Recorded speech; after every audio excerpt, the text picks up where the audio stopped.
እርግጥ ይበልጣል ካጠገቡ አደርስም ለወገን የሰራ ሀገር የሚያስቀድም በግጥም በዜማ በሰምና ወርቁ እርግጥ ይበልጣል ቴዲ ነው ትልቁ ሁለት ወር ኩዳዴ ጾሜ ለፋሲካ ቴዲን ስጠባበቅ መንፈስ የላረካ ሰው ጠፋ ፈልጌ አንተን የሚተካ ፋሲካን ስጠብቅ ቴዲን በዘፈኑ ህዝብ እየናፈቀ እነሱ ጨከኑ እርግጥ ይበልጣል ዋሽቶ ከሚያወራ ውሸት የሚጸየፍ ለወገን የሰራ ፕሮፌሰር ብሎ ራሱን ላበቃ አስመስሎ ተቸ ጨዋታው ቃቃ ዘፈኑን ማራዘም እየገቡ ጣልቃ ቴዲ ንጉሳችን የወገን ጠበቃ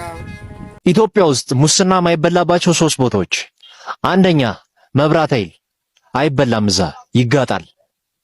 ሁለተኛ ውሃ ልማት ሙስና እዛ ኃጢአት ነው የቀና በለ ነው የሚባለው ሶስተኛ ብዙዎቻችሁ ገቢዎች እያላችሁ ነው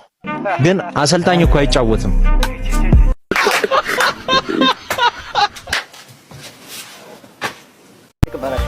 ጥበብን አክሟል ጥበብን አስታሟል ጥበብን እዚህ አድርሷል ስለዚህ ቴዲ የጥበብ ዶክተር ቢባል ትልቅ ጸጋ ትልቅ በረከት ነው ቴዲን በተመለከተ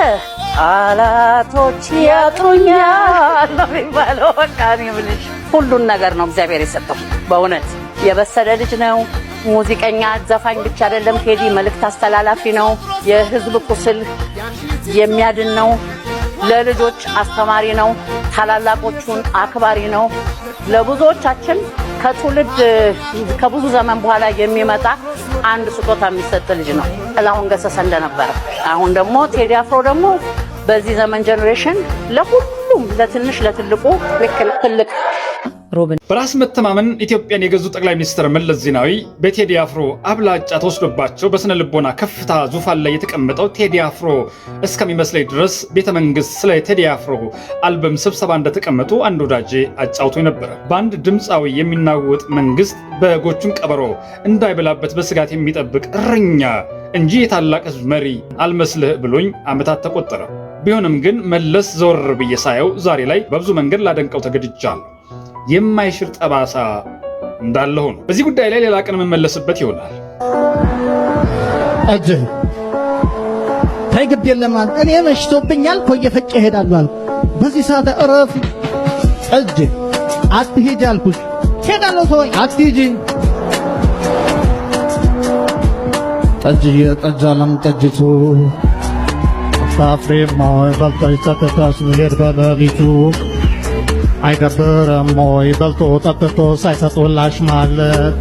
ልቤ ቀጥ እያለ አንቺን ወደ ሮም ላስገባ እየዞረ ከበር ገፍ እያለ አቦተኝ አታፍሬም ወይ በልተሽ ጠጥተሽ ልሂድ ስትይኝ እስቲ አስቢው እንጂማ ሰምጥ አሜሪካ ነኝ መጥለባት እንዳልመስልሽ በላለሁ ጠጣለሁ ቀምሳለሁ ብዬ እጅ የስቴጁን ነው የምንጋብዛችሁ መስቀል አደባባይ የተደረገው ኮንሰርት 2012 ላይ